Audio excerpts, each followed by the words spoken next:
So anyway, so for sure meditation is about practice. It's no other way. The quick fix doesn't leave too much result. So if you look at the word, meditation, the original roots in Sanskrit and Tibetan, both as something about cultivating. So you could cultivate loving kindness. You could cultivate presence and focused attention. You could cultivate emotional intelligence, inner peace, inner freedom. And the other word from the Tibetan means more to become familiar with something. So again, it could be familiar with loving kindness that may be not so present in your mind, but also familiar with the way your mind works. Because sometimes, when people say, oh, I try meditation, it's really not for me. I thought it's emptying your mind and this has so many thoughts, more than ever. It's not that there's more thoughts, that you just become a little bit aware of the extent of the catastrophe. Because you have not been watching your mind. And if you hope that the mind will constantly become empty, of course you will be soon discouraged. That will never happen anyway. So familiar with the workings of the mind, or one thought, a little bit of resentment. Why me? Why did he do that? Just little thought, and spread and spread and spread, and invades your mental landscape and become full-fledged resentment. So familiar with the way the mind works, familiar with the fact that behind the screen of thoughts, there is this kind of natural luminosity of the mind, which is like a light. If you light a heap of garbage, it doesn't become dirty. If you light a heap of gold, it doesn't become expensive.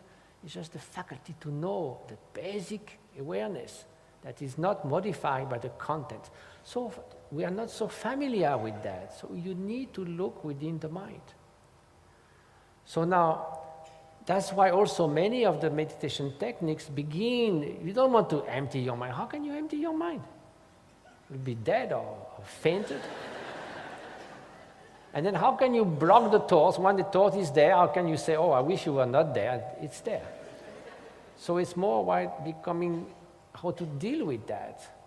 So yes, it is helpful to have a mind that is more clear, more stable, and more calm. And that's why most of these concentration techniques, like watching the breath, works. So I think most of you, those who are meditating, are familiar with watching the breath. All that is a wonderful tool to bring about wisdom, compassion, other qualities.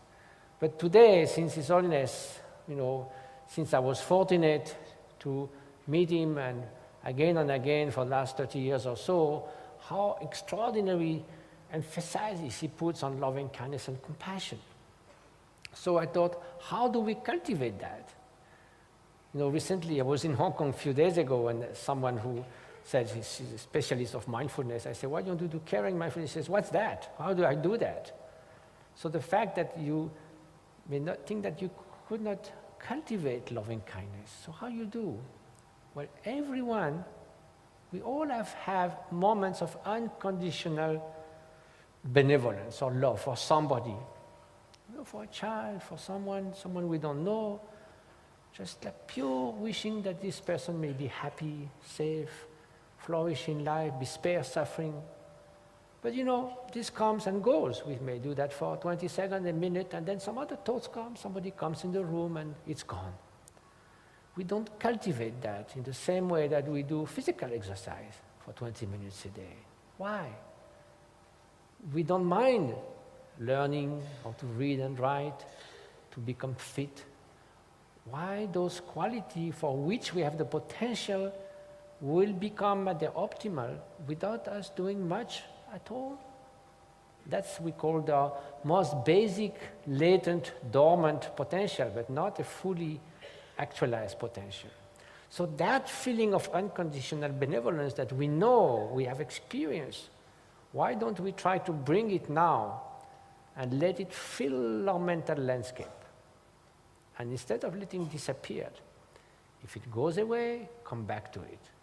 If it sort of sinks, revive it, nurture it, maintain it, let it fill your entire mental landscape. Like every atom of your mind be filled with benevolence, and every atom of the other person be filled with happiness or the suffering of every being, every atom of suffering be filled with compassion. So that cultivate that, maintain that. And it's easy to start with someone whom we love naturally, but then why only this child? Why not other child? And why stop, what, at 7 years old? And after that you don't deserve benevolence and compassion? So extend it to many other beings. Those you don't know, also they don't wake up in the morning thinking, may I suffer the whole day? And what about animals? Do you know any animals who wants to suffer? Who doesn't want to escape from suffering? So extend that benevolence to all. And don't say, oh, except those few which I cannot stand. Your benevolence is to wish that they may change their minds so that they don't express the qualities of harmfulness that they have displayed like sick people. Look at them as a fully benevolent physician who wish only thing that they may cure from whatever makes them harm others. So let's try, for the few minutes we have, to begin with the easy. It's like you learn sailing in the sea. You don't start with a big storm. Start with someone for whom it's very easy. Then when that is really present in your mind, that quality, extend it to others, first stranger, and then include the so-called difficult cases. Think how nice it would be if their hatred, cruelty, indifference, greed could disappear, like a skillful physician really wanting that someone might cure.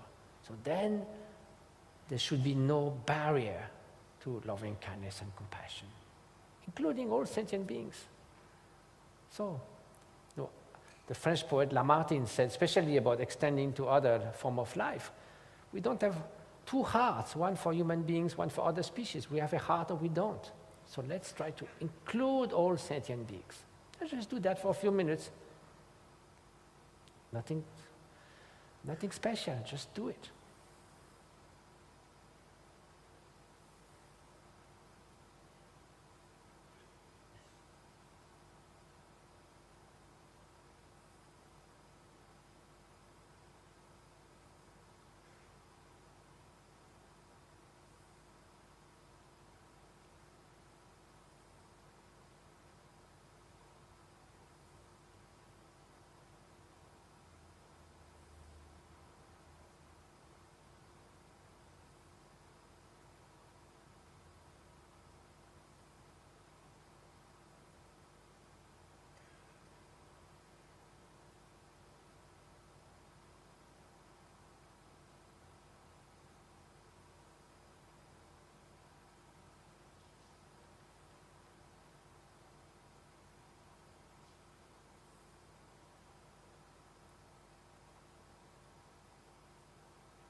So you see, we did that just a few minutes, but imagine you could continue for 10, 20 minutes. And just the last thing, sometimes people say we don't have time. No, anyone doesn't have 10 seconds every hour? Nobody is in it. So our friend Menk, who's a good friend of Richie and Dan and myself, He came out with this idea. We thought he was totally crazy. He was such a joker. Every hour, or let's say 6 times a day, okay, for 10 seconds, you look around, you're not jump on people and kiss them, I love you. Again, that's not going to work. You think, look at them, and look at you in the street, through the window, in your workplace, sitting next to you in the subway, and you just think, may this person be happy, be safe, flourish in life. If a person has any suffering, may somehow the cause of suffering be dispelled. Just pure goodness, 10 seconds. And then another, how you do that again. You might say, well, 10 seconds is not going to change anything, but think of this example of opening a bottle of perfume for 10 seconds. I mean, usually monks don't do that very often, but...